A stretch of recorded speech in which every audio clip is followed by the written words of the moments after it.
Hey, this is the antisocial socialite back at it again. Thanks so much for tuning in. If you are new to the channel or you have not yet subscribed, what are you waiting for, darling? Hit that subscribe button, smash that notification bell. So when I get to running this mouth, baby, you are in the loop. You see the title, you know what time it is. I'm just, throwing out some thoughts first thing on a Monday morning.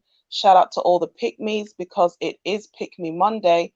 And I know that for a lot of the guys who listen, you are on the other side of the world, so it's unlikely a lot of people are going to be up.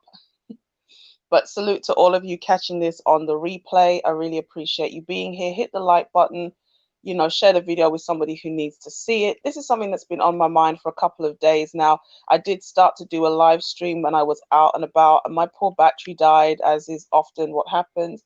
And so I didn't really get to finish some of the points that I wanted to make about Black women being fair and balanced.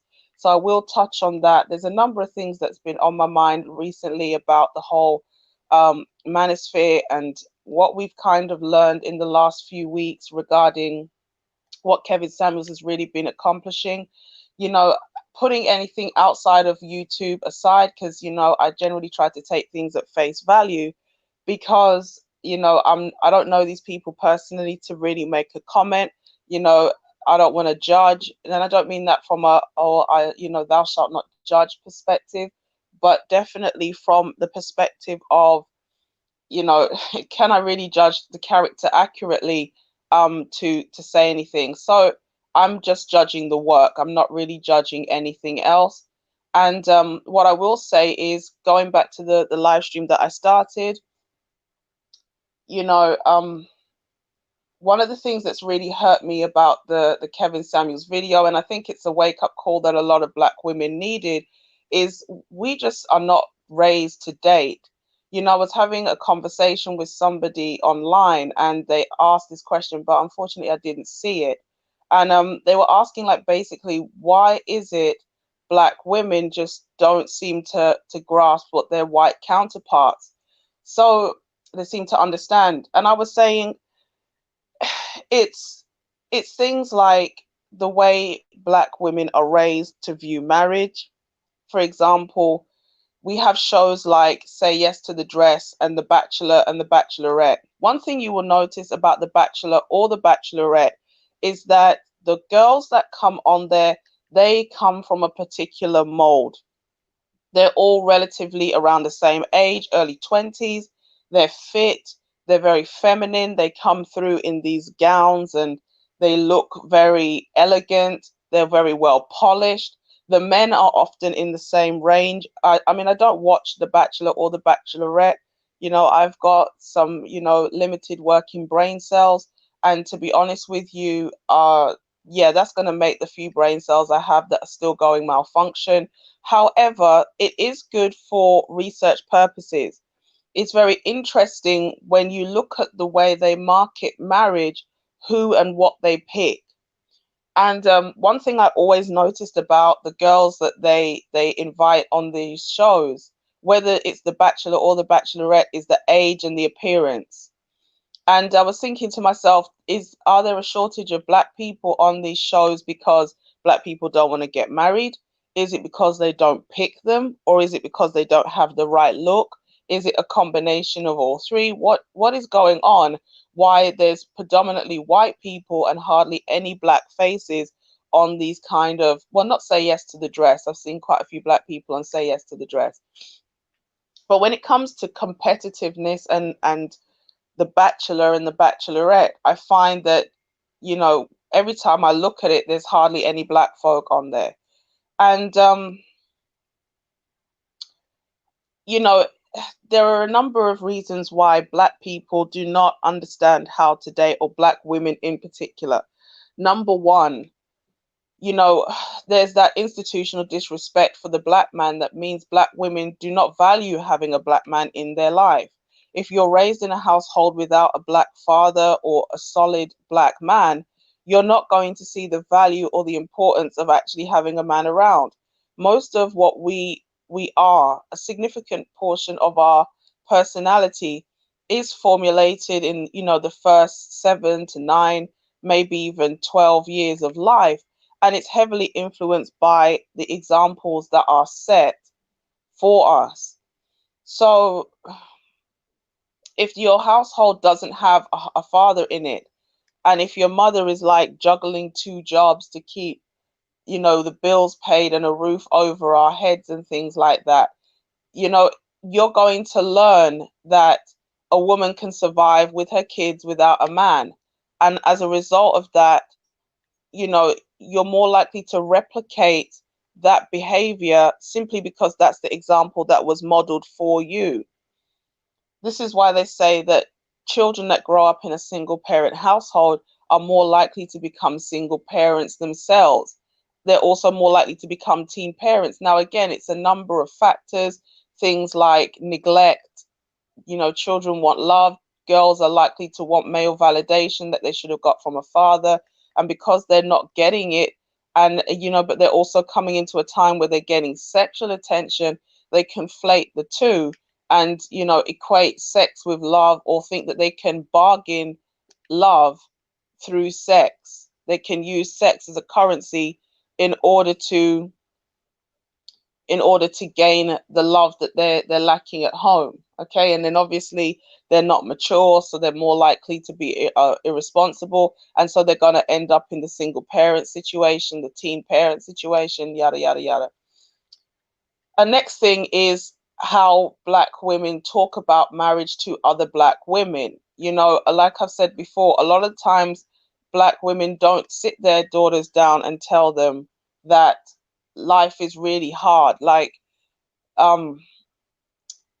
know people who are single moms, and they tell their children that it's hard, but they don't, probably, I doubt that they go into the real nitty gritty depths of how hard it was for them. Like, remember that time when, you kept asking me, how come you don't eat dinner? And I kept telling you, oh, it's because I'm not hungry, or I ate already.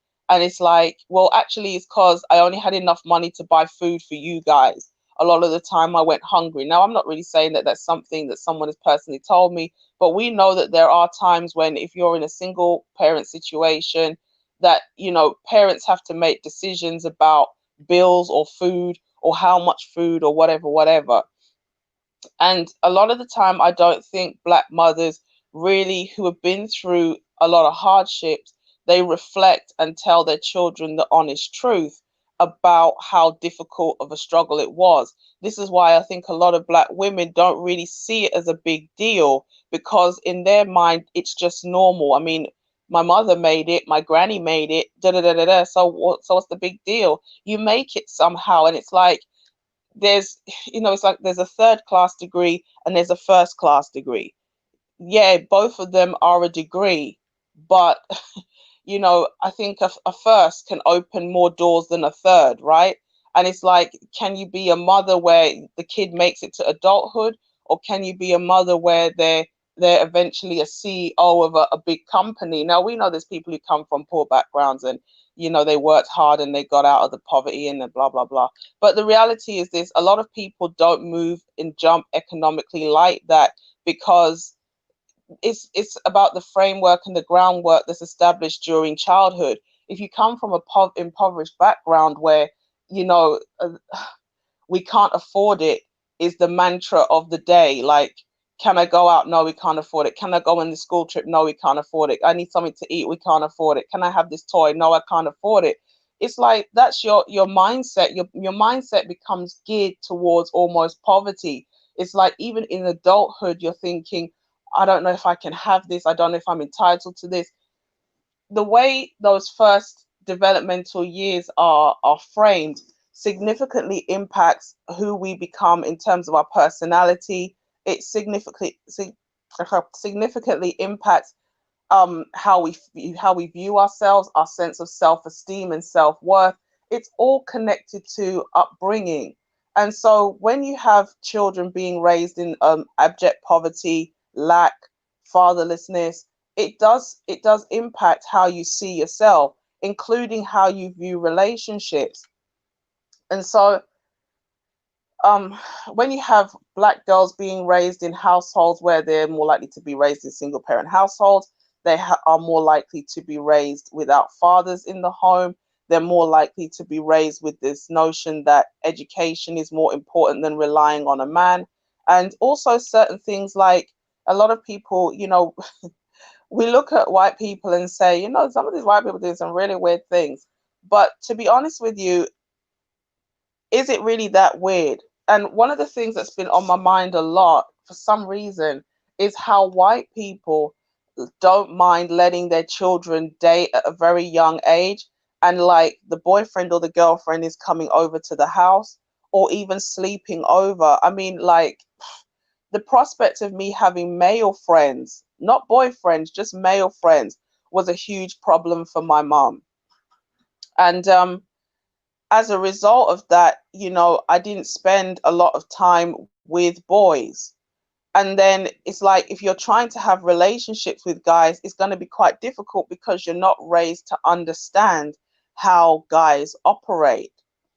And then, when you have white parents, they want they want the boy around. I mean, it's not just about just being lax. It's not that they're just carefree and free spirited and anything goes.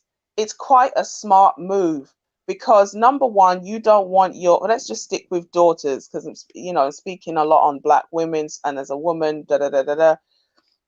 But the family want the child to feel comfortable enough to tell them anything that's going on in that relationship, because at the end of the day the child may put on a front, and when I say child, I'm talking about somebody who's maybe 16, 17, who's just getting into early dating. They want the child to feel comfortable enough to come through and tell them what's going on in that relationship. So of course, the only way the child is going to open up, especially as kids get towards teenage years, they start to gravitate more towards peers than adults. So there's things that peers will know about you that your parents will not, simply because you feel like you can't go to them or they wouldn't understand. And so, in order to keep that connection tight, they try to be as flexible as and accommodating as possible. I think this is something that black parents don't really get. I think a lot of the time, especially black women in general, they have a bad habit of trying to fit people into the box they think they should be in. They're telling them what they should be wearing, how they should be speaking.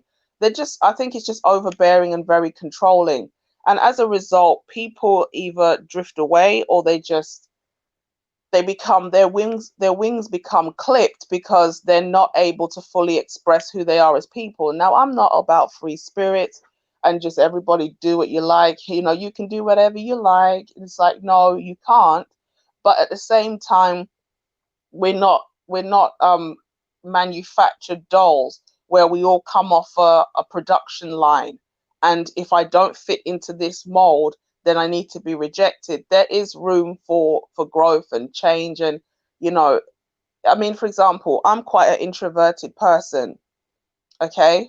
And I remember back in the day, I had a real issue with this colleague that I used to work with. I couldn't stand the guy because he was always saying to me, don't take things so seriously, don't take things so personally. And there's one thing that he used to do that really used to grind my gears, man. When he's talking to me, he would always touch me. And I said to him, stop touching me when you talk to me. Like, to the point where I had to back away. Like, when we're having a conversation, I would have to make sure there was literally like a physical arm's length distance. Like, I could measure it. Like, I know if I stand at this distance, you can't physically touch me unless you lunge at me. It was that far, because I get sick and tired. And there's certain parts of the body that when you touch, especially because they're often not touched, that are highly sensitive. And he would always touch me on the arm or the forearm or the elbow, which is actually quite a sexual thing to do. I mean, you might not think of it, but because the elbow is quite sensitive, it's quite a funny place to touch.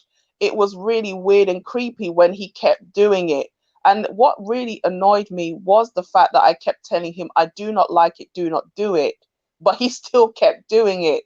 And I just had to swerve him after a while, because there's only so many times I can say to you, don't do something before it gets really nasty. So the point is, in his mind, it's no big deal. He's just being friendly. That's who he is as a person, and I have to accept that's who he is as a person. So I have to make the strategy that's going to work for me. And the strategy was, when we're talking, we stay a certain distance apart so you can't touch me. And apart from that, keep the conversation as little as possible, because I don't want you to say something that really irritates me and then blah, blah, blah. But it's a black thing where black people want to tell you how you should be according to what they perceive to be right.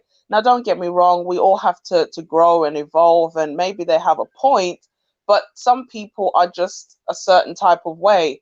And I think a lot of the times black people have a hard time accepting that not everybody fits into a particular mold. And in particular, black women.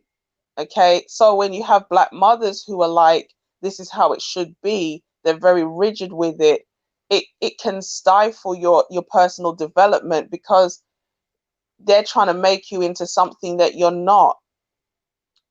um Whereas white people, I feel like they're a lot more accommodating of who their kids are.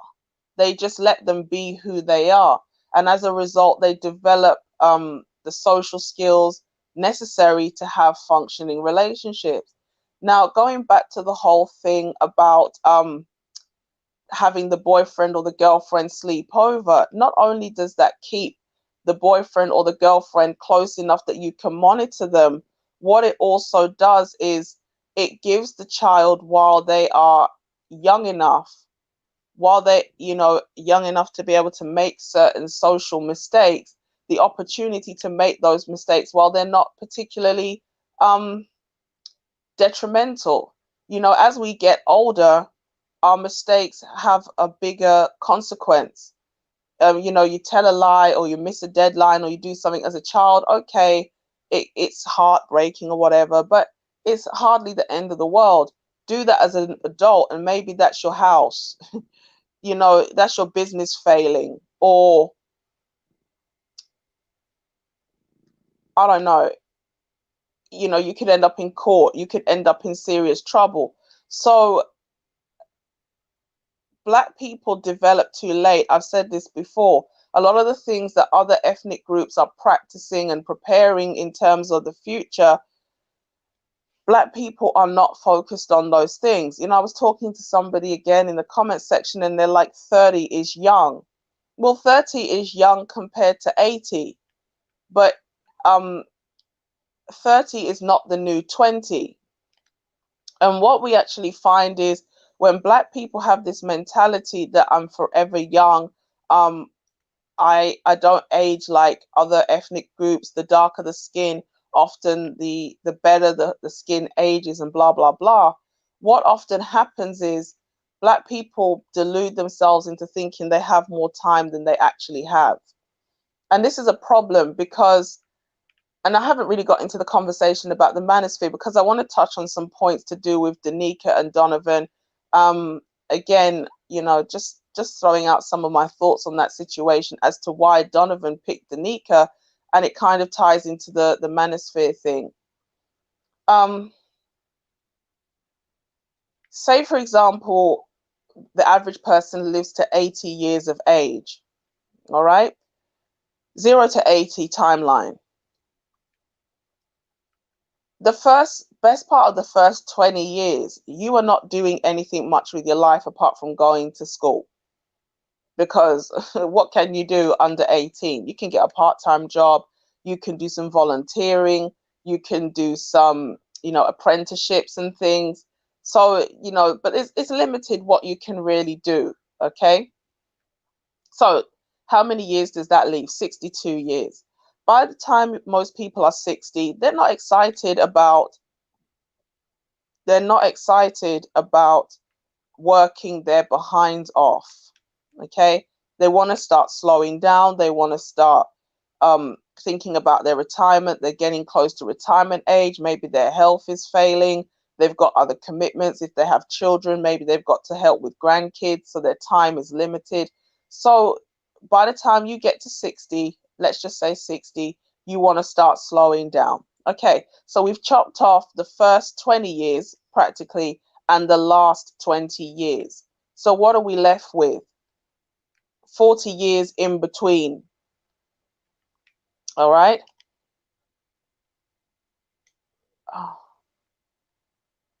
So where are we now? You're 18 and you have the black mindset of, I'm going to look good for longer than my white counterpart, and I'm going to age better, and I'm still too young. I'm too young.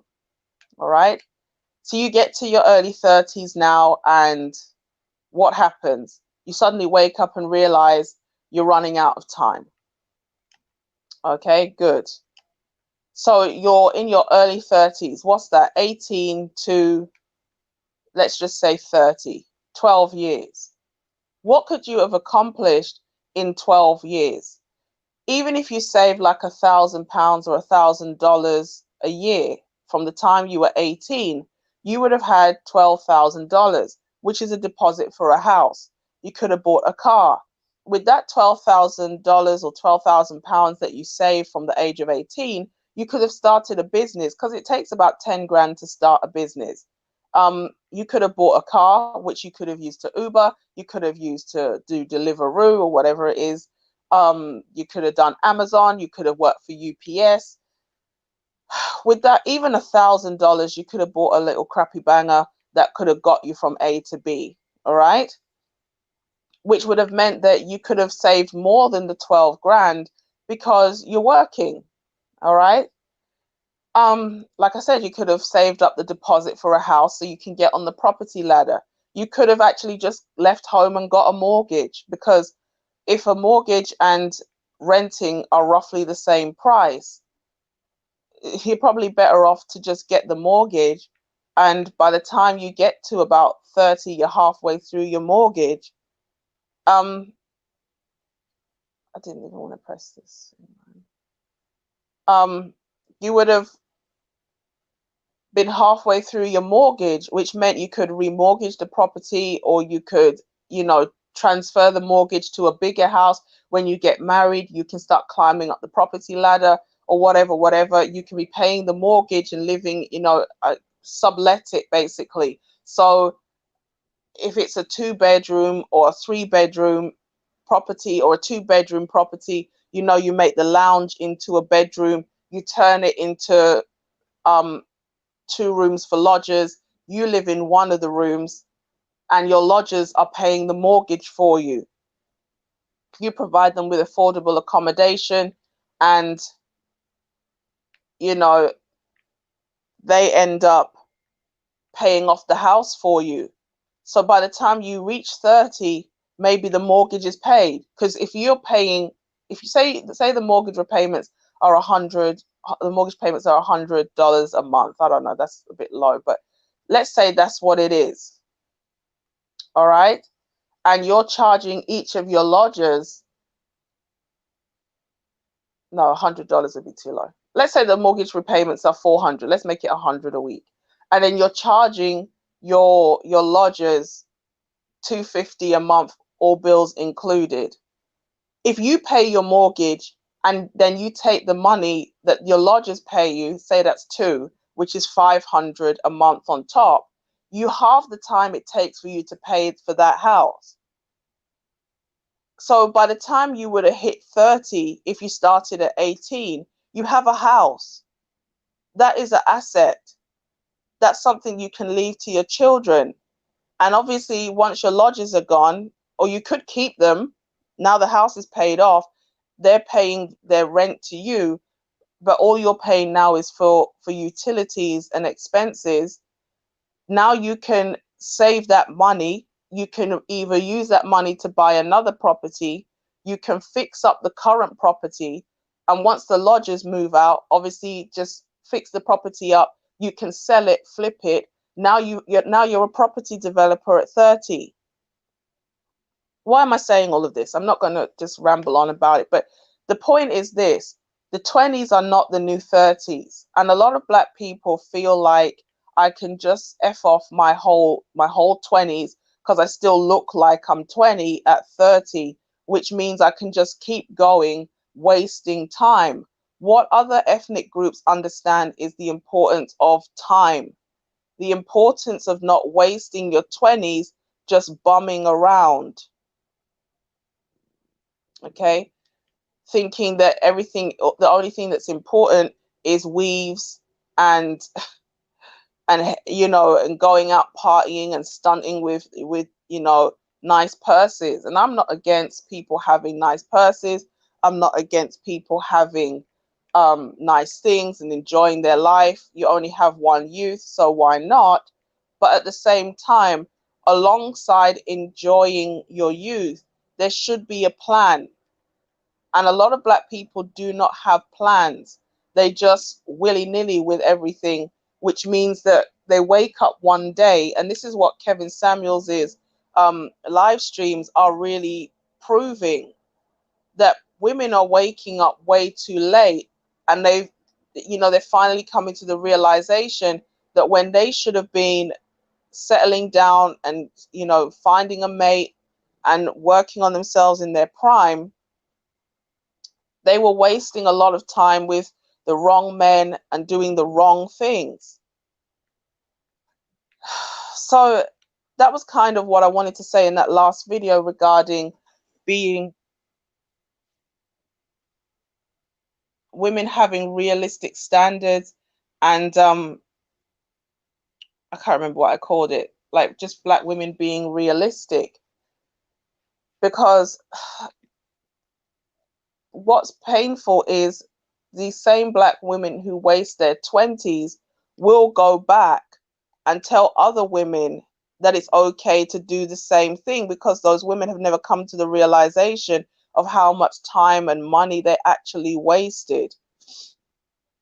Okay, so that was kind of what I wanted to say in that video, that Black women need to get realistic and stop living in a fairy tale land, as if to say, just because you feel like you look like you're 20 at 30, or you look like 30 at 40, that you have all the time in the world. Your white counterparts understand that the wall is coming. And one of the things that a lot of women have a hard time with is accepting this concept of the wall.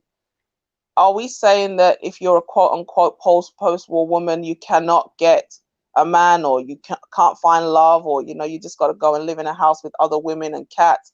Not really. But again, this is a thing that we have a real problem with in the Black community. It's conflating individual personal experiences with a collective goal, or a collective truth, or an objective truth, or something that is a general consensus. No one cares if your auntie got married at 55 and she was able to naturally conceive and have triplets. No one gives a damn. No one cares about your isolated case that is just a random, happenstance, or you got lucky. No one cares, because that's not the general mentality that we want to promote in the Black community. We don't want to encourage Black women to start preparing, let alone get married, preparing to be wives, when they should already be preparing to be like grandparents. If you're in your 30s, you should already have children who are maybe in their teen years, at least 10 or 12, and you're preparing them to be wives and husbands and wives and parents.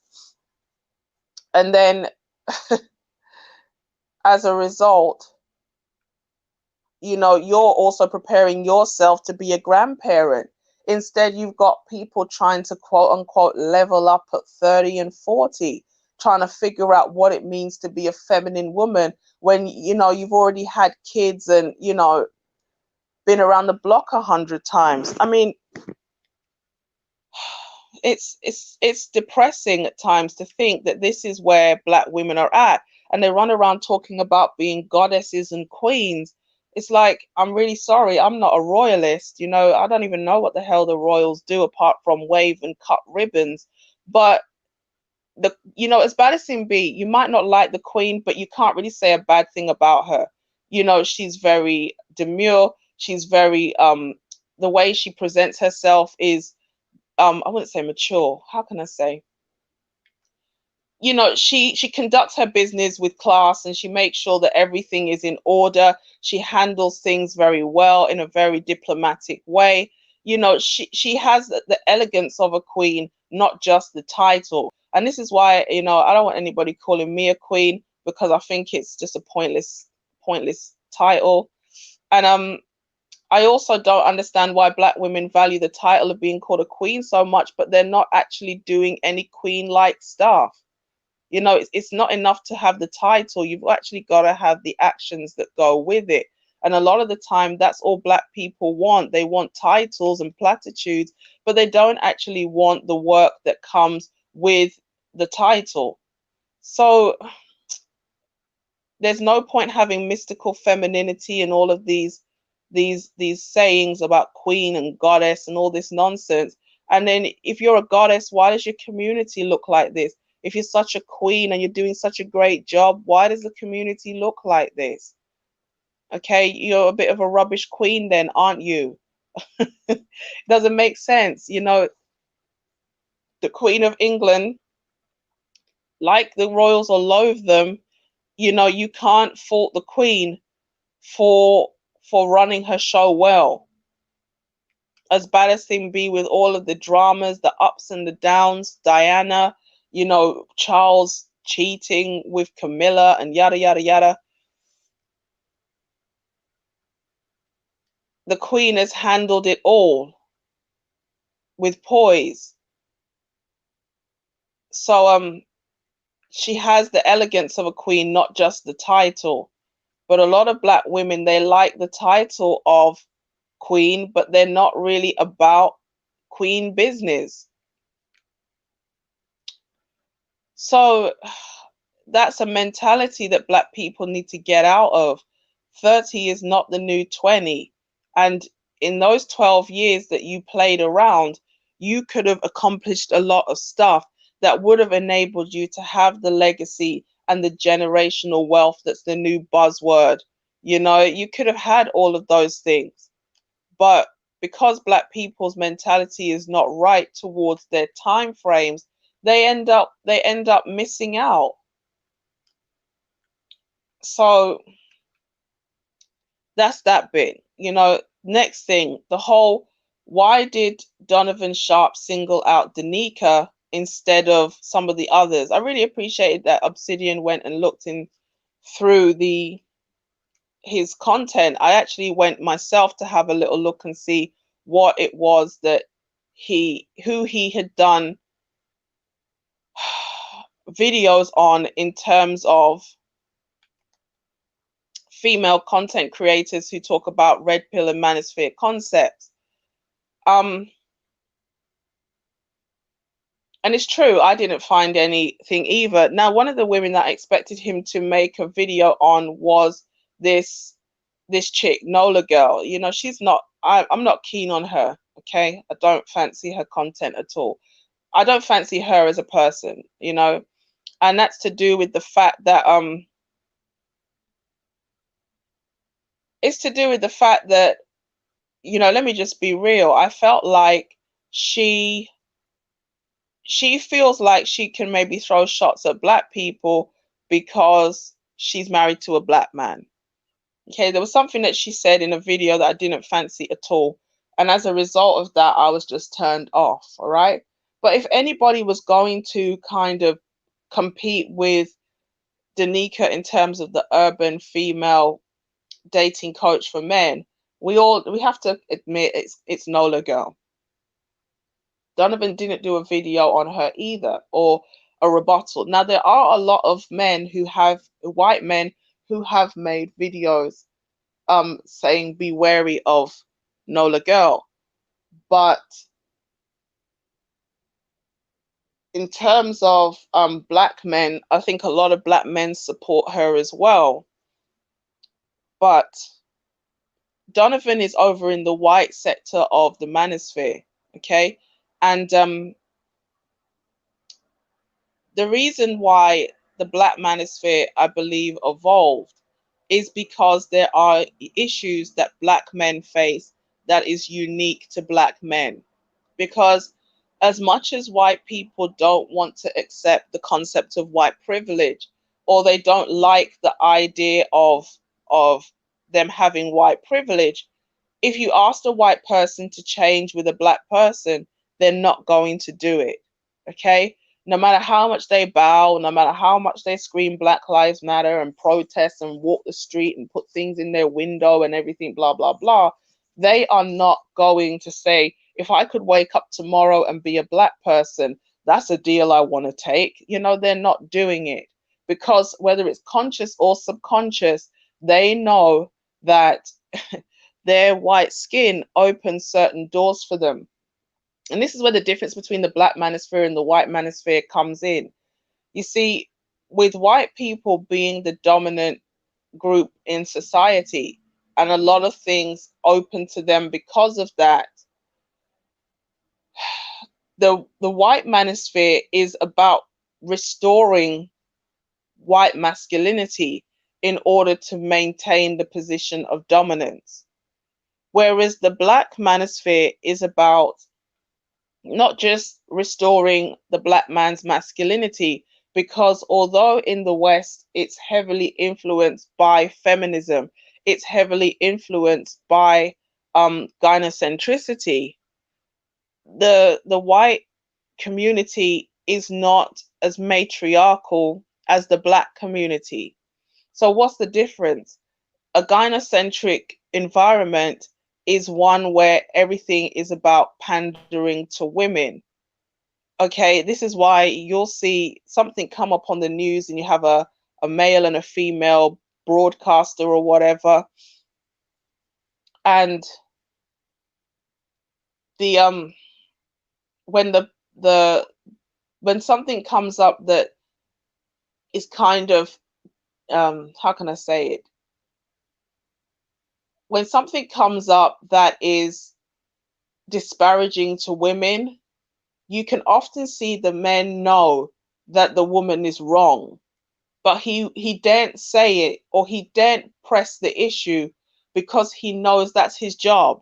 For example, let's look at when Snoop Dogg went off on Gayle King, how he had to go and beg and grovel everywhere for forgiveness after the fact. Now I get it, Snoop is a black man, but it's still the same kind of gynocentric pressure.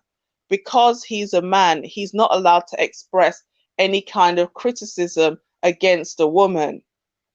So we see this all the time where men know that women are in the wrong, and even if they broach the subject of why what a woman is saying is not right or it's not fair to men, he can't really press the issue too tough because that could be his job. I mean, you know, he'll soon be cancelled, and you know that's his job. You know, he's labeled a woman hater and a misogynist, and it just causes all kind of problems for him.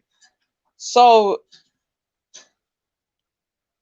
although the West is gynocentric, the black community is highly matriarchal because at the end of the day, the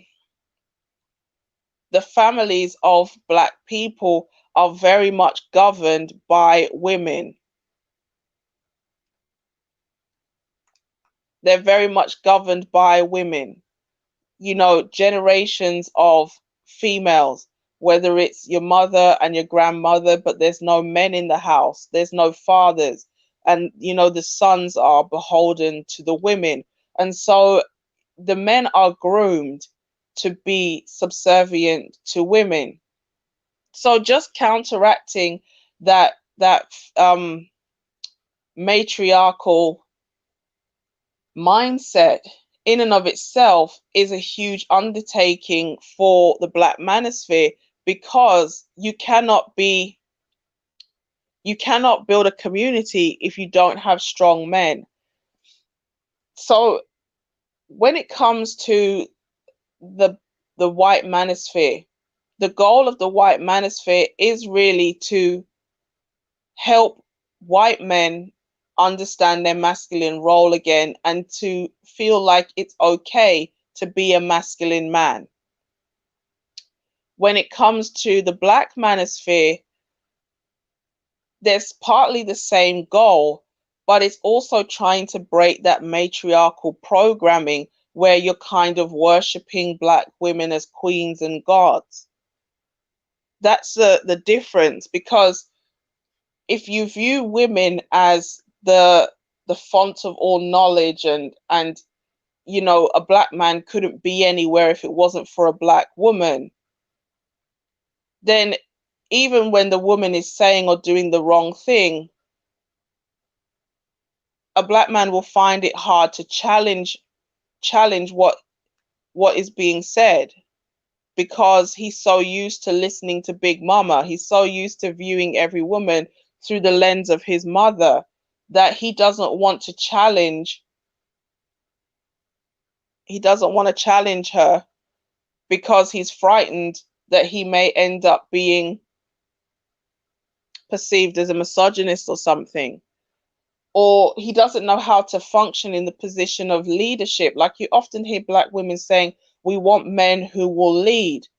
But the man is not, in the black community, raised to be a leader. That's why he doesn't know how to lead. And a lot of black women secretly like it like that, where, you know, they can dominate their men. This is why they like to be called queens. That's why they love to be called goddess and things like that, because a queen or a goddess is a position of power and superiority. And some people argue, you know, well, it's because of our identity. Our identity has been snatched and blah, blah, blah. So we're just trying to basically build up our self-esteem by addressing each other in this term. But again, you see, this is why I love my Bible. You know, it might not be the best Christian, but there's a passage of scripture, and Jesus tells this story. He said a man had two sons, and the father said to the first son, son, go and do this. And the son was like, yes, daddy, I'm going to do it. And then he never went and did what the father asked him to do. He said to the second son, can you go and do this for me? And the son was like, I don't really want to do it. Like, he said no. But after the father went, he felt bad and he went and did what the father asked him to do. And the question was asked, like, which son is basically the better son? And we always have this saying, actions speak louder than words. As much as the first son said he was going to come through, he didn't actually do what he promised he was going to do. It was the one who initially didn't want to do it who actually it actually fulfilled the father's wishes. And again, it's going back to this idea of black people being addicted to platitudes and all kind of titles. At the end of the day, it doesn't matter how much you call somebody queen and you can trace your ancestry back to, you know, Tutankhamun. Like, no one cares. You can't take, I'm a queen and a prince in my village and my great great great great grandfather was Ramses III to the bank. Like, nobody cares. You know, there are lots of people who are related to royals roaming about in the streets of England, but they're not riding on the coattails of, you know, my great uncle's cousin, 15th removed, was, you know, the brother of the king in 1872. Like, no one's doing that, because unless you're still connected to the royal family somehow through that network, the fact that you can trace your bloodline to such a person is irrelevant. For most people, that will never open a door for them, so they don't rest on it. And again, am I saying that black people shouldn't have culture or they shouldn't look for their heritage and all that blah blah blah? Obviously not. But the amount of emphasis that a lot of black people, and I think this is why a lot of people have issues with pro-blacks, they're so mystical and magical about everything. But what you're telling people to be focused on is not going to help them advance in this current climate. You cannot take, I've done a DNA test and I can trace my lineage back to the pharaohs of Egypt to the bank. It's not of any value. People want to see what you have now. What are your tangible results now? And by being mystical and just focusing all the time on what your great ancestors were doing, it's a way to run out the clock, basically. and then say, well, the reason why we didn't get ahead is because of racism. It's like, no, it's because you weren't able to compete because you were too busy focused on the wrong things. So the difference between the black manosphere and the white manosphere is the black manosphere is actually trying to bring black people together. A lot of the people in the white manosphere realm, they are actually divorced people. They've been raked over the coals because they bought into the Disney programming of the Prince Charles. You know, you just go and become this great prince, and then you rescue these damsels, and you and them live happily ever after. And that's it, really. You just do everything right. And this is why a lot of these white men have the red pill rage that they have, because, it becomes apparent that their white skin cannot open every door. Their white skin cannot open every door. And yes, they have white privilege, but that white privilege can only go so far, because even when they felt like they had everything on lock, that woman was still able to completely, divorce rape them, basically. And their whole paradigm is shattered, going back to the thing with the bachelor and the bachelorette. You see these very simpish guys crying over this chick who doesn't want them, and I've been here 3 weeks and I realize I'm in love, and I'm not ready to go home yet. And it's like, oh my gosh, you kidding me? You don't even know this chick, man. And on top of it, these reality shows, they're scripted and blah blah blah. So I'm just looking at you like, this is simp programming 101 for white boys. But beyond that, they're selling that dream that one day you could have that Prince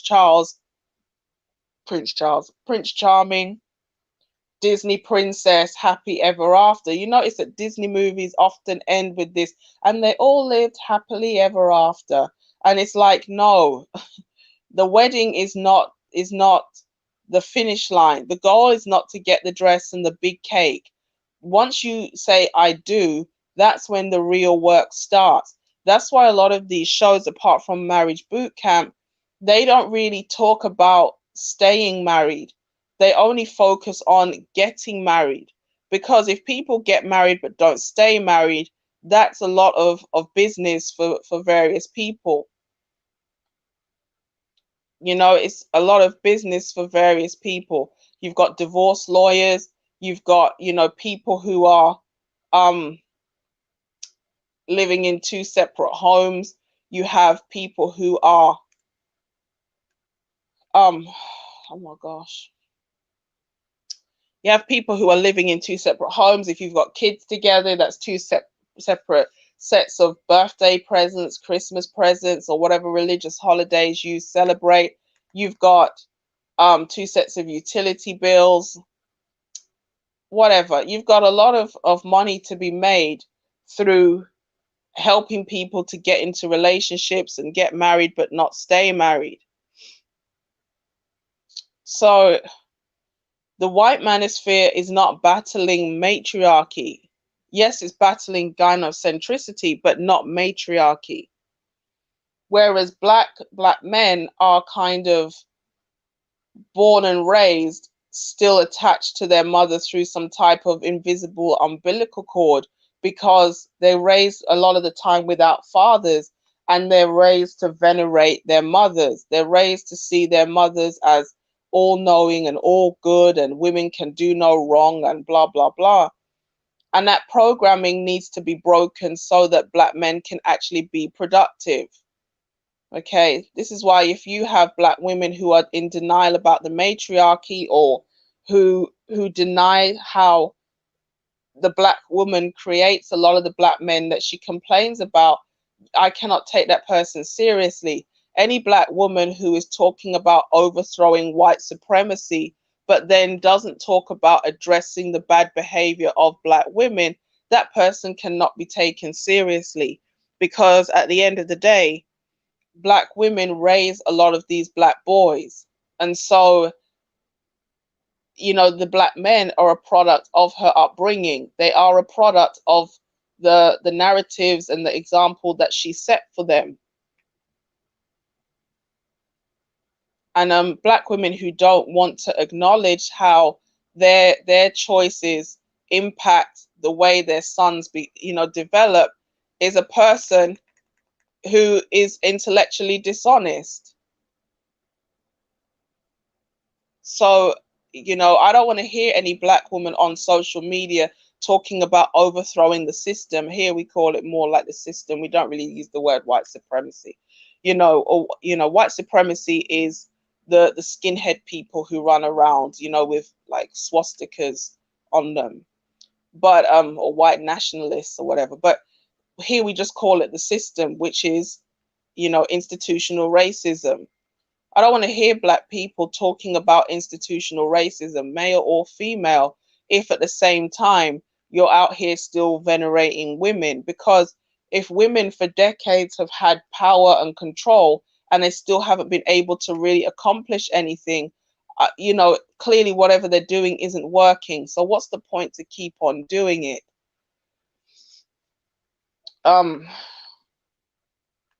What else? So why did Donovan pick Danica? You see, a lot of the white women who are on the periphery of the manosphere, they are not trying to be incorporated into the manosphere. The only one who I would say is really on that is Janice Fiamanga. And that's because Janice was a staunch feminist, and she realized the error of her ways later on in life, that feminism has harmed a lot of women. And so she kind of has gone on a crusade to kind of right the wrong. Now, you can argue it's little too late, but because of the whole men's rights activism, which is how which kind of created the precursor for the manosphere, because men were complaining about unjust laws and how they were kept away from their children. Women had disproportionate rights to access to the children and control whether men could see their own kids.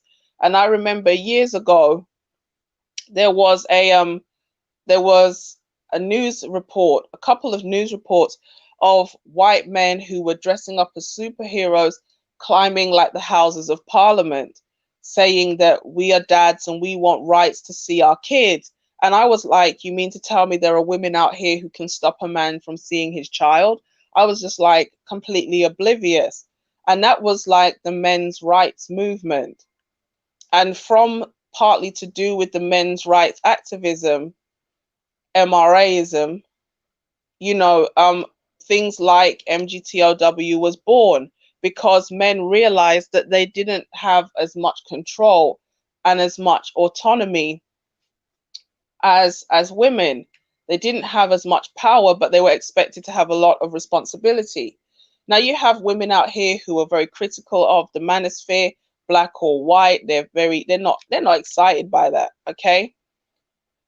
But they're not excited because the manosphere, it strips women of that power to just dominate men.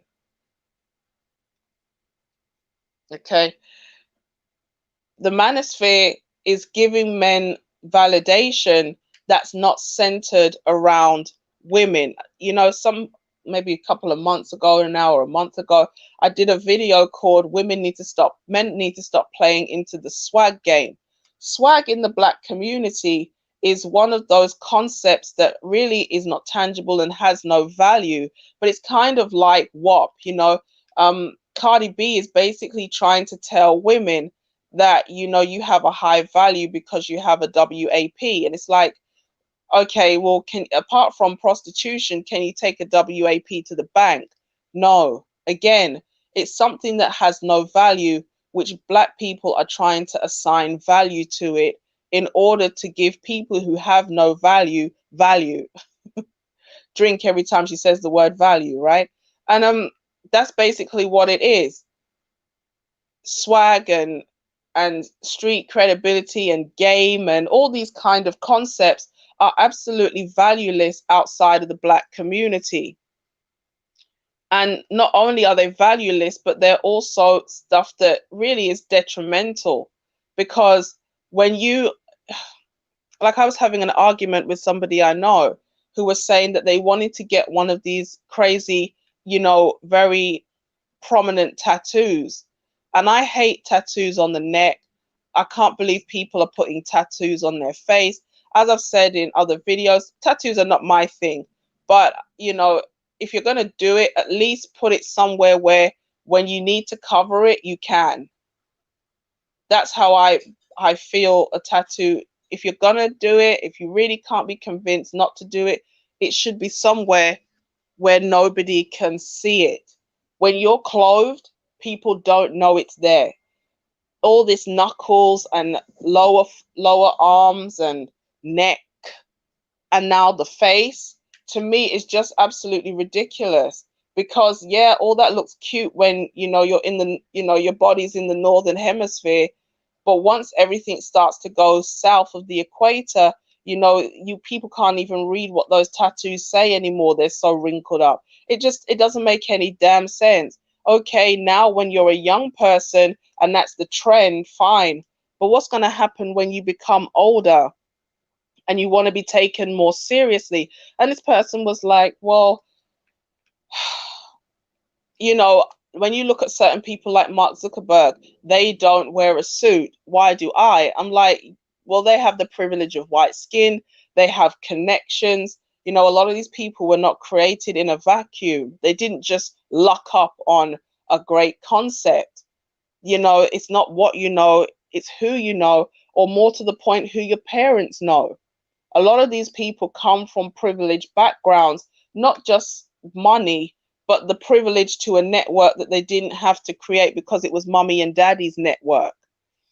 Even the movie is called The Social Network, and we know that it's talking about social media, but there's also a truth in the idea of you will do better if you have connections.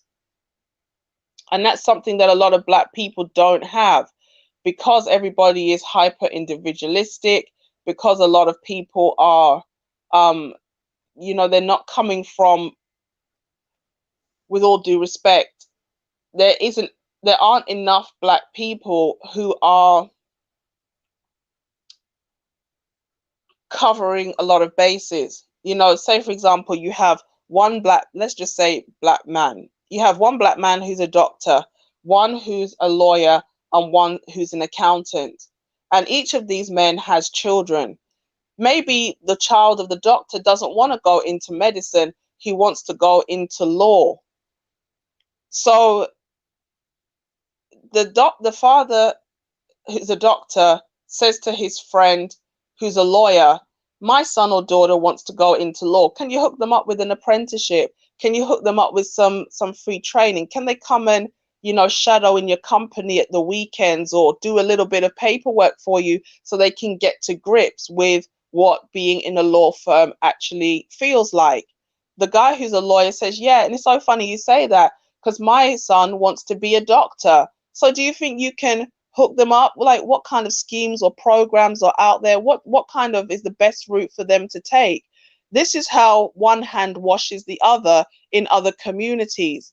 When you look at a lot of Asian people, one's a builder, one has a property development firm, one is a lawyer, one's an estate agent. And because they have that network of business people, they don't have to pay outsiders to come in and do things for them. They don't even necessarily need to pay. Or when they do pay, they get a reduced rate, or it just helps the money to circle in that cluster, in that clan.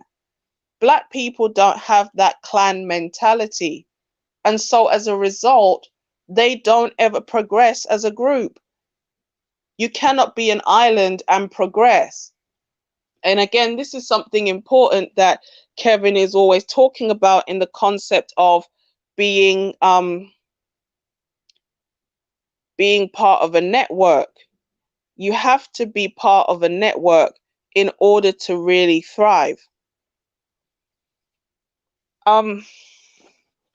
So when you have Black women who sabotage their own sons, who don't promote education, who promote swag over substance, we can never challenge white supremacy or ever get into a position of prominence, because people just don't have the networks in order to make that a reality. They don't have the skills. And again, we're going back to the concept of time wasting. If you're wasting time and energy and money, working on your swag and and working on coordinating your Jordans with your cap, instead of getting that education and that money up, by the time you actually get, on your grind, maybe you've already been to prison, you've already wasted a lot of time, a lot of opportunities have gone. You're behind your non-Black counterparts. It's not hard to understand, but this is why one of the first videos I did was called Black Women Secretly Don't Want a Functioning Community, because you can't sabotage your boys and then complain that there's no eligible Black men. That just doesn't make any sense, because it's funny, Black women understand that the reason why a lot of them have a hard time is because of the way they were raised, but they don't understand that the reason why a lot of Black men are failing is also because of being raised in the same dysfunctional environment. But then that's the hypocrisy and double standard of a lot of women, and Black women in particular, because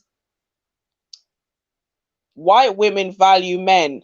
They understand that men have a value, whether it's sugar daddy, whether it's wallet, whether it's house. you know, I when I used to watch old TV, like say Dallas or whatever, you used to see these women laughing and joking, ha ha ha ha, and when I left my husband, I got the house and the car, darling. Do you think I'm leaving with nothing? And it didn't occur to me that this is what happens when women divorce their husbands, or when a divorce happens, the women leave with the house and the car. I mean, I heard it, but I didn't really hear it. I didn't really think, what does that mean? Okay. But what does it mean? It means that these women know, at least if this marriage doesn't work out, I need to leave with a house. I can't just leave with the clothes on my back and some good memories, you know. But Black women don't date strategically. They don't date with purpose in mind. They don't date for anything other than looks. They really don't. Because if you ask the average Black woman, tell me the top 5 things, criteria that a man has to have, very few women will say, I need a man who is a good father and who's a leader and he has a good job. Like, high value man has become the order of the day and the topic and the buzzword of Black YouTube. But really and truly, a lot of Black women don't even understand what a high value man is or what he's going to require. So when Black women say, I want a high value man, and this is something Kevin has touched on, but it's something that I came to realize whilst talking to Black women, in comment sections and in videos and things myself, is that a lot of women, they want the high value man because they want the high value lifestyle. They want to be able to brag to their friends that I was able to get a 6-figure man. They want to be able to show off that their man can do things that their man can't. They want to be able to say, look, my worth is validated because I was able to acquire this man of this stature. But it's not about building anything. It's just about stunting on other girls to be able to say, no, no, no, no, no, no, I got something you couldn't get. And that's a superficial. I mean, don't get me wrong. I'm not saying non-Black women don't have that mentality. They do. This is why, they do cheat and sleep with their girlfriends, men, and take their husbands away. And, I want it, so I'm having it kind of thing. They do it too. But again, it's more than just wanting to be able to brag that they got the hottest guy. No, it's you have resources, you have the ability to give me and my children the best possible shot in life. Black women, because they're so masculinized, because um they're raised to be so strong and independent, they don't even think about getting a man to be a protector and a provider. And even when they say, I want a man who's a protector or a provider, what they really mean is, I want a walking penis and a wallet. I want you to take all the responsibility while I still wear the pants. That's what they want. I want you to take the blame and I want you to pay the bills for everything. But when it comes to control of the relationship and the direction we go, as the woman, I still want to lead and dominate. And the two can't work, because saying to a man, I want you to I want you to take all the responsibility, but you have no authority, is like someone saying to me, you know how you like looking at my, I like Bentleys, you see how you like admiring my Bentley. Okay, well, there's a bill coming, it needs servicing, so you need to pay it. I'd be like, whatever you're smoking, give me 10, because you're clearly drunk. But the persons will like, well, you like looking at my Bentley, so why don't you like paying the bills for it? It's like, because I don't own it, it's not my responsibility, I have no control. Like, you have all the benefits, so why should I have all the responsibility? Because you like looking at it. It's like a black woman saying, you've got this access to this vagina and this black queen, so why but you have no power over it. It's like, in what world is that a good deal? It's not. Black women, because they, as they say, the word solipsistic, women will think about things in terms of what's in their personal best interest. And as a result of that solipsism, they never really think, what does the man need in all of this? Okay, that's the problem. And what these conversations about high value men have revealed is, women don't understand. They understand the concept of reciprocity, reciprocation, reciprocity. Go on, Teeth, you can do it. They understand reciprocity. Oh, can I say this? We just got to keep it all the way 100. Why do you have some people that spend all day banging on about broke dusties? It's because these are the only men these women can attract, and these are the kind of men they are attracted to. People talk about what they know. So if you are familiar with broke dusties, it's because you date broke dusties. If you're familiar with broke dusties, it's because you like them and you're mad that you can't get your own little Nipsey Hustle. Okay, he's a fog. He's got that fog swag. Look at his tattoos. Oh my gosh, he's so hot. But he wears a suit and he's a business person. Look, Nipsey Hustle messed up, right?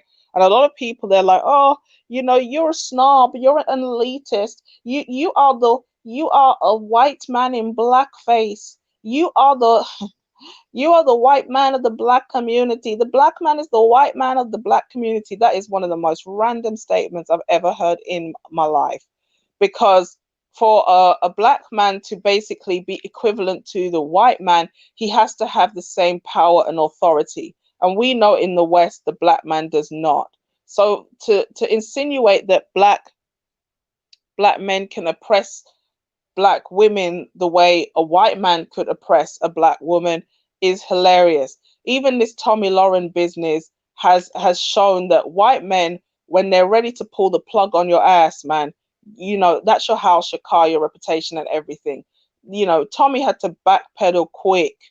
I mean, it was like, I don't even know, like, I don't know what she got in her email or through her letterbox, but she came humble quick. They're like, hi, Tommy, I just want to let you know that your contract will be up in 24 hours if you don't fix this situation. And she's like, okay, I'll do it. Let me just put out another statement and I'll fix everything. Yeah, you see that job and that nice office you have, and we're kind of thinking about canceling XYZ. Oh, no, I didn't mean it like that. Let me just clarify what exactly I meant. And then and all of a sudden she's coming out talking about, I didn't really mean all men.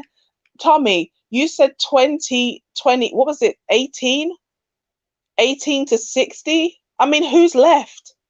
Who's left, Tommy? Below 18 is not a man, and also below 18 is technically pedophilia. Do you know what I mean? That's kind of not legal. And over 60, I mean, the man can barely raise a smile, let alone an erection. So who are you really talking about if you're not talking about all men? There isn't really anybody left.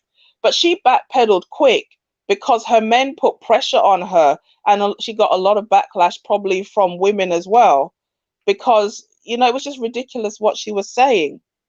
So to insinuate that black men have the same amount of power over black women to pressure them into changing their behavior is ridiculous. This is why a lot of black men, they just advocate for black men leaving the community, going abroad to find women of other communities and races, because that's the only language some black women will understand. You don't have the ability to pressure her to change her mind. You haven't got the jobs to fire her from. You haven't got the mainstream media to X her out of. So the black woman and her hypergamy has completely derailed her, because she feels she's superior to her men, so she doesn't care what the men say anyway. Whereas Tommy knows her bread and butter is provided by the white men she's trying to disrespect. And she thought she could get away with it because bashing men is like, it's so commonplace now that she thought she could just get away with it. She didn't know that there was real pushback forming nowadays, because a lot of men, they see the injustice and they're getting tired. And that's why a lot of women, black and white, have an issue with the concept of the manosphere, because they're losing their grip over men by, all of this women can do no wrong, they're sugar and spice, blah, blah, blah. A lot of men are waking up to the true nature of women, the dualistic and the duplicitousness. And the funny thing is this, women have done that to themselves. Through social media, a lot of them have exposed what they're really all about. When you've got Instagram models saying, yeah, I just gave head to 7 guys in a team, and like she's now losing her job. Well, she's like, who gives a damn? I'll probably make a meal like Bella Thorne in a day on OnlyFans anyway. I'm getting a ton of publicity on social media for being a thought. So a lot of these women don't even care anymore. They're not trying to hide the fact that they have hoe tendencies anymore, because once again, like I said, with the whole swag being used as a substitute for something meaningful, a lot of black women, or women in general nowadays, they want to overinflate the value of vagina and sexual access, because they know that's the only thing they have to offer. Oh my gosh. So why did Donovan pick Danica? The short answer is because there are some people who don't want to see the black community do better, and their whole argument is predicated on this notion that black women, or women in general, ain't ish, they can't be changed. And so a woman who's actually challenging women to do better and be better counteracts that narrative. Now, there could be truth to the idea that, Donovan was somebody who couldn't necessarily get a lady like Danica, and so there's a little bit of animosity. Being a black man surrounded by white men, you know, when he was in the black manosphere, maybe it felt like him coming home, finally being around his own people. Because I'm not against interracial dating or whatever. One second.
you know, as one of the reasons why a lot of people date within their race, because there's familiarity.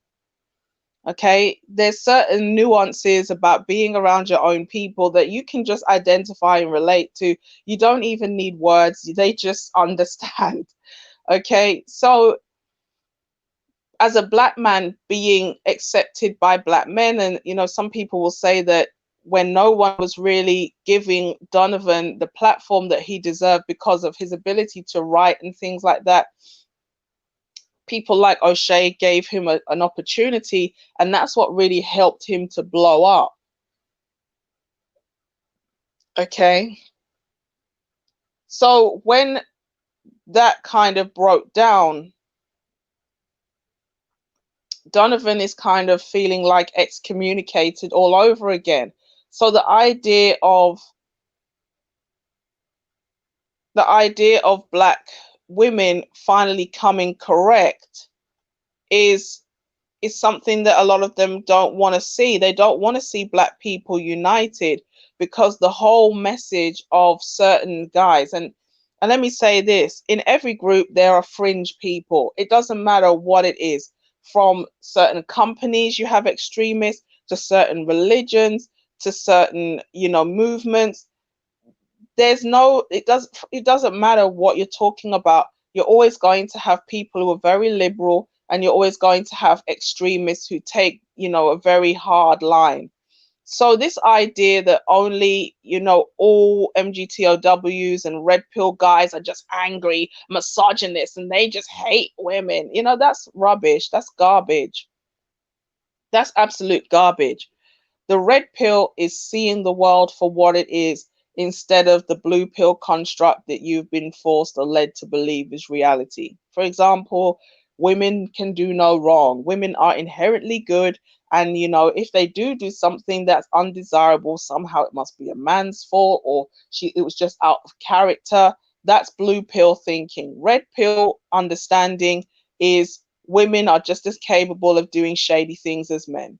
Okay, so that's how the red pill is just an understanding of the true nature of things.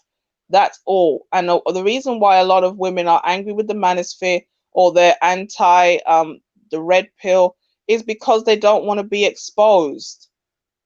Their concealment in terms of their nature is how they continue to be able to operate, because they're not going to tell their sons the truth about how women think and feel. Okay, and at the core of being an MGTOW is simply not wanting to get married and have kids. Again, a lot of the people in the white manosphere, they have already been married. They've been married and they've been divorced, and they've had a lot of their assets destroyed and things like that. And so their frustration is they were led through their blue pill conditioning to believe that if you just be a good man and have a good job and pay all the woman's bills, she will love you long time like Mei Ling. Okay, and what actually happened was, he was so busy believing that she was perfect and could do no wrong, that he ended up completely being blind to all of her red flags, and ended up putting himself in a position where he left with pretty much the shirt on his back. Okay, so that's where the bitterness and the frustration for a lot of white MGTOWs comes in. Black men, on the other hand, their frustration is connected to the matriarchy. It's connected to, and the red pill rage that black men have to go through is connected to the fact that their own mothers, you know, completely sold them out. It's going back to the difference between the white manosphere and the black manosphere. Will A white man is more likely to say, my father was blue pill and he just said, you know, happy wife, happy life. You know, son, just do whatever the woman wants and keep her happy. Whereas the black man is going to say, well, my mother knew this is how treacherous women could be, and she never warned me that, you know, this is what I could be facing when I get into relationships with men. And although a lot of men are frustrated in the white manosphere with their fathers because their fathers were clearly blue pill, a lot of black men are frustrated with their mothers because their mothers didn't prepare them for what was to come in terms of dating a woman. And it's like, whereas the white man, at least because of white privilege and white opportunity, he could still go on and rebuild himself after the divorce. A lot of black men have been robbed of the ability to be equipped to rebuild themselves. Like, they can't rebuild themselves because they weren't built in the first place.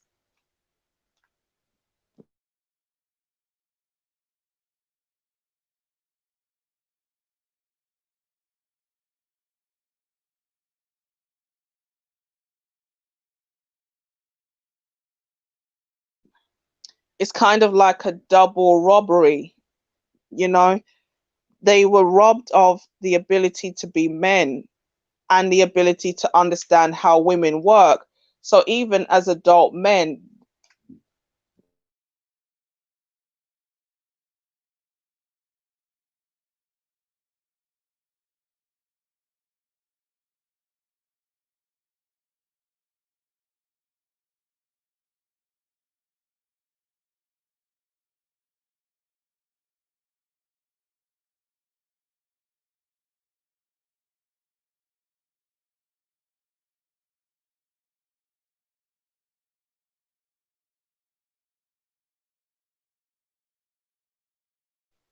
sorry. So yeah, so um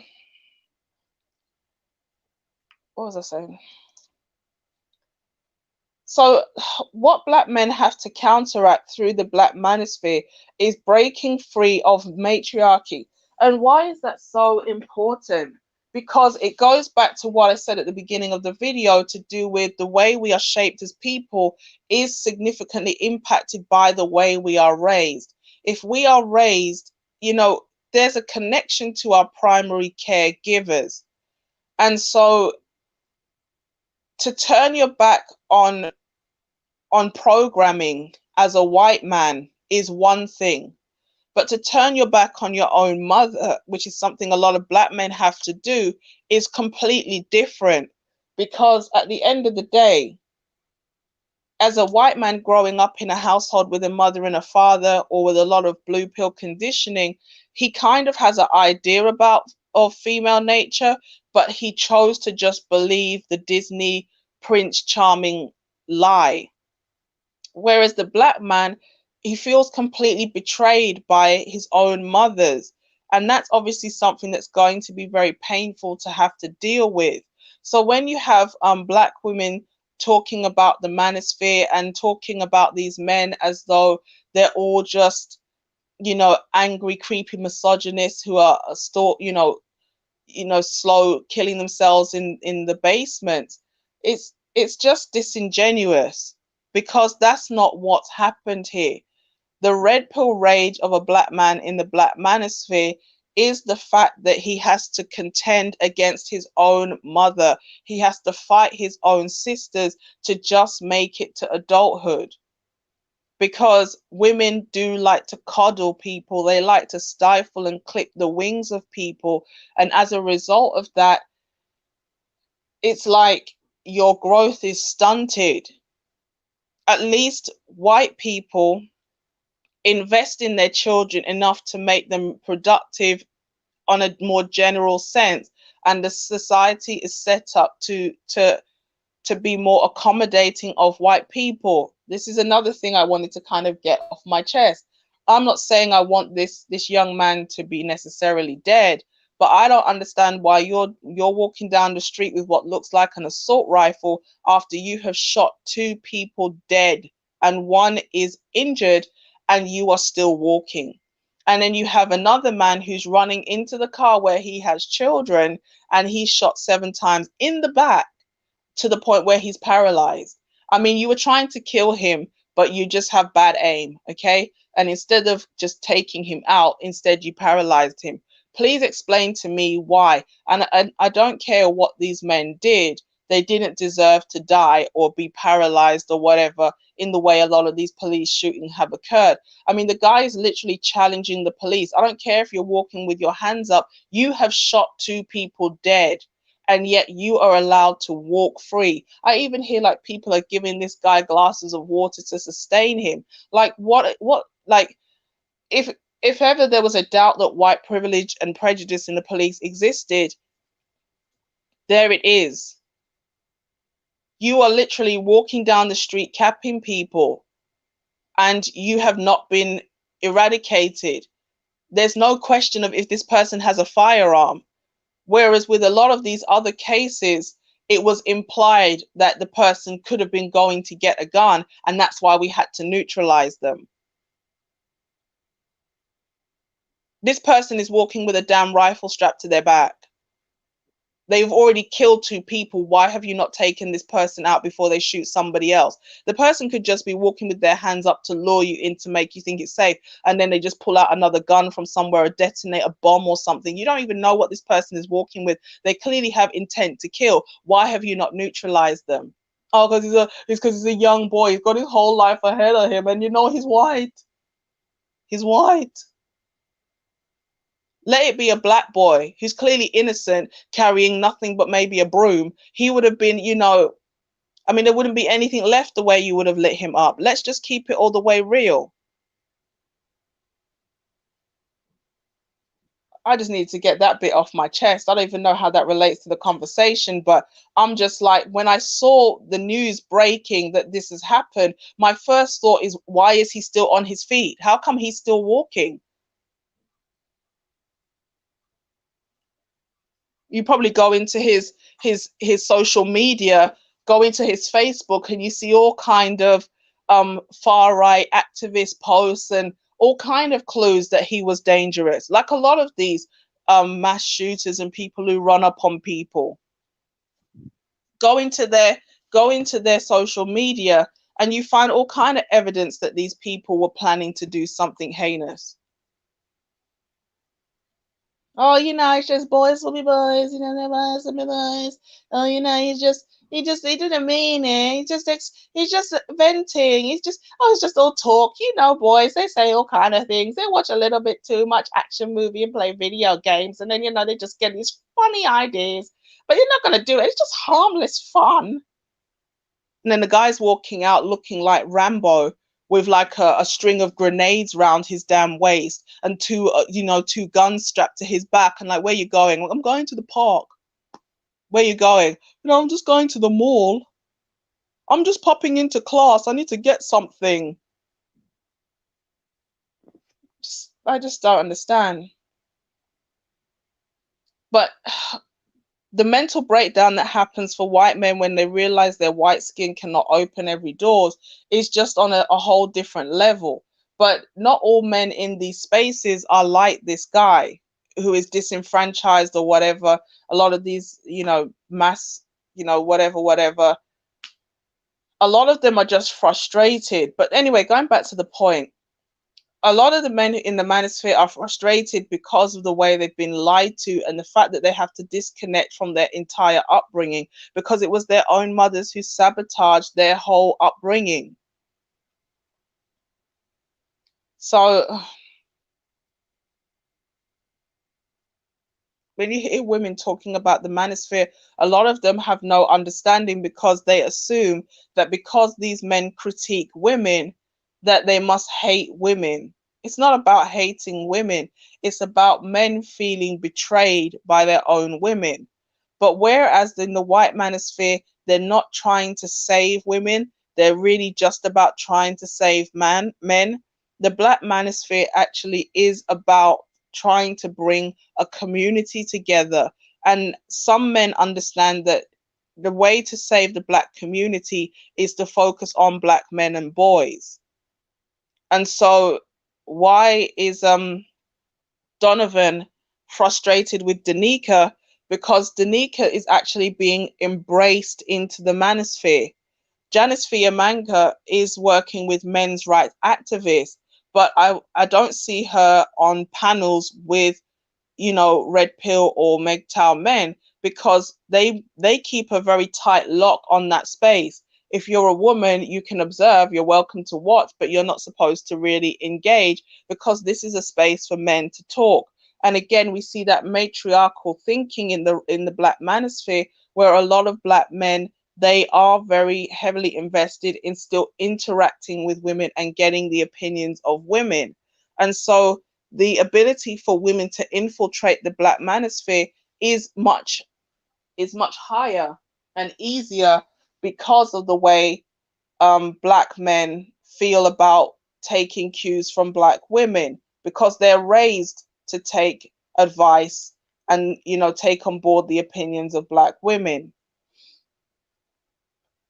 So that's basically why I feel that Donovan decided to attack Danica. It's clout. We know a lot of black men like her.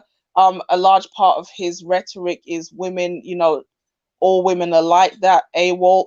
So it doesn't matter how much her history is positive. She says she's only had 2 sexual partners, one of which is her husband. She's been married for a number of years. And actually she's not a new kid on the block. She was on Facebook for years, and then she took it to YouTube. So this idea that she just popped up because now she's getting recognition from men in the black manosphere is irrelevant, because I saw Danica online maybe about a year ago or something, but like I said, I don't really watch a lot of female content creators, so I didn't really check out her content. But even her videos have been up for years and she hasn't really changed.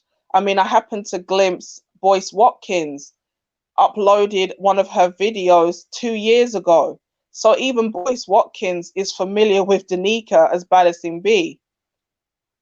Okay, so this idea that she's a new kid on the block and therefore we have to close ranks on this I don't know, no, wolf in sheep's clothing, this woman just trying to clout chase off the manosphere.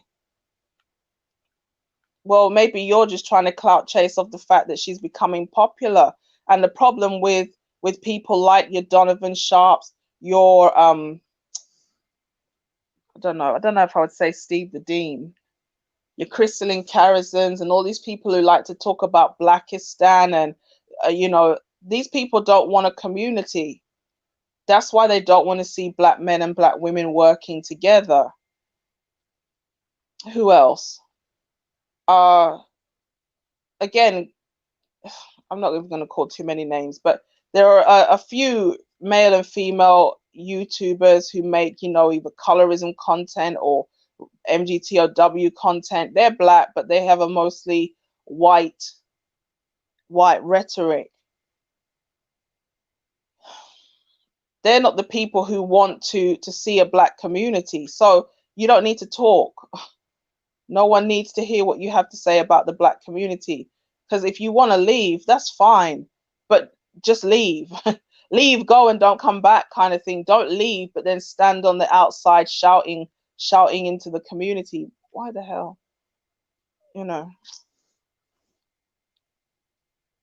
Just leave. There's no problem with you leaving, but actually go. Don't be out here just on the edge, and when it suits you. Some people arguing, well, Donovan's still a black man. Yeah, but you're a black man who doesn't care about the black community. So why do you care if Danica's coming in the black manosphere? It's not like you're in the black manosphere yourself. If you were in the black manosphere, at least I could have understood that you have concerns that the space is being infiltrated by females. And I understand, like, black men taking dating advice from women, is that a good thing? Depends on how honest they are, I suppose. Depends on how honest they are. If you've got like a female Steve Harvey out here, then yeah, I'd be like, why the hell are you listening to this woman? Because she's not telling you anything that's really going to help you as a man. But if what she's saying is